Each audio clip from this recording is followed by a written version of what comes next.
Auðun Bragi Kjartansson hugmyndasmiðurinn á bak við nýja smáforritið Spar Austur sem safnar saman tilboðum og vildarkjörum á Austurlandi á einn stað með það að markmiði að spara notendum pening, þá bæði íbúum og ferðalöngum á ferð landshlutann.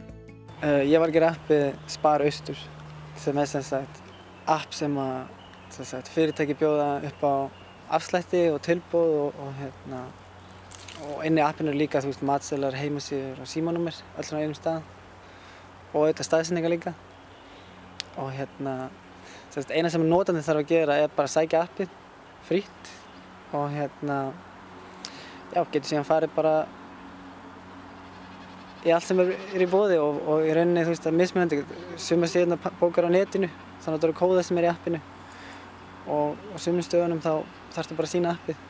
Þetta mjög einfalt að finna þetta og svona. Þetta gæti ekki verið einfalt og þú getur líka farið inn á spara.is ef það eru spurningar og svör og líka hægt að sjá allt sem í boði en það verður samt að sækja appið til þess að fá það sem í boði. Og hvernig sækir maður appið? Appið heitir bara Spar Austur í einu orði í App Store og Google Play Store og ef það er eitthvað flókið að finna getur líka farið inn á spara.is og smellt þar inn á Apple eða Google. Og þetta fyrir hvert sem þetta bara fyrir unga fólkið eða þetta fyrir fjölskyldur eða? Já, alls ekki, bara hvert sem bara alla sem vilja spara pening og nýta góð tilboð. Og hver var svona hugmyndin á bak við þetta? Hugmyndin var upphaflega bara að styrkja Austurland af því það eru til svipuð upp en beina öll bara að Reykjavík og ég sá að það var ekki svona fyrir austan en síðan bara í rannsóknarvinnu sá ég að það er ekki svona fyrir alla landsbyggðina og þannig í rauninni tilgangurinn bara breyttist í að vilja bara styrkja alla landsbyggðina. Þetta var upphaflega fyrir þá Austurland en breyttist svo eða? Já, í rauninni af því að þegar ég byrjaði þá var náttúrulega ég bara einhvern veginn reiknaði með að það væri eitthvað svona á Akureyri, það stór bær en síðan bara kom í ljós að þetta er ekki fyrir, það er ekki svona fyrir alla landsbyggðina. Og kostar þetta eitthvað fyrir fyrirtæki eða notendur?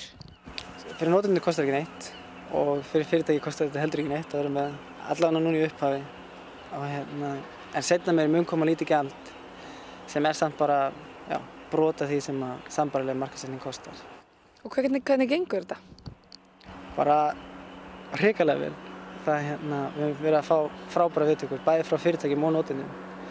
Og fólk að nýta tilboðin sem í boði og og auðvitað náttúrulega bara gott fyrir fyrirtækin að auka sýnileika. Sérstaklega núna á þessum tímum og sérstaklega með bara að fólk ætla að ferðast meira innanlands í sumar. Það er þetta akkurat staðir sem að langflest fyrirtæki eru inn á að leita veitingastöðum eða afþreyingu. Þá eru öll símanúmer, staðsetningar, heimasíður.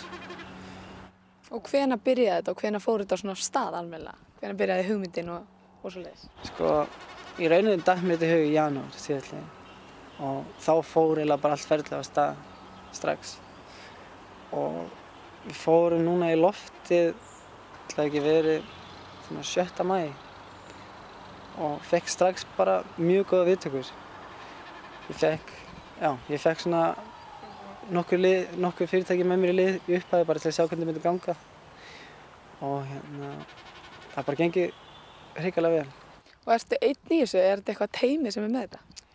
Nei, það er bara ég og auðvitað bara gott fólk í kringum mig sem hefur verið að hjálpa mér en þetta er búið að vera bara ég í grunninn. Og hvar sérðu svona, hvernig framtíðin í þessu heldurðu? Bara að allir noti þetta, ef fólk að bjóða upp á fyrirtæki, að fólk nýta það sem í boði.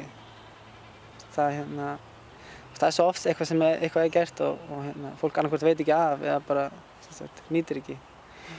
Og líka svolítið í þessu að tilboðin geta breyst hvenær sem Þannig að þetta snýst svolítið að þú nýtir það sem í boði á meðan það í boði. Þú veist ekkert hvenær tilboðin breytast.